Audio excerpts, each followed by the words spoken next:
నేను ఆ డివిజన్లో మచిలీపట్నం 4వ డివిజన్లో కార్పొరేటర్గా 2021లో వైసీపీ ప్రభుత్వంలో ఆ వేవ్లోనే గెలిచిన మొట్టమొదటి కార్పొరేటర్గా నేనాను. ఇదొకటే సమాధానం అండి పేర్ని నాని గారికి.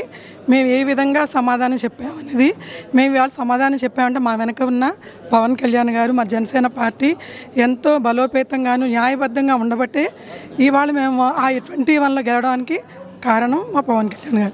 ఇదే సమాధానం అండి. బందరు మహిళగా చెప్పండి, పవన్ కళ్యాణ్ని ఎక్కువగా విమర్శించేది బందరు అప్పుడు ఎమ్మెల్యేగా మంత్రిగా ఉన్న పేర్ని నాని. అసలు ఎందుకు పేర్ని నాని పవన్ కళ్యాణ్ అంటే విరుచుకుపడేవారు? పెద్ద ఎత్తున ప్రెస్ మీట్ పెట్టి మొదట తనే పవన్ కళ్యాణ్ గురించి వ్యాఖ్యలు చేసేవారు. అది ఏదో అంటారు కదా, ఉడతూపులు అని చెప్పి ఆయనే చెప్పారు గతంలో మీటింగ్లో.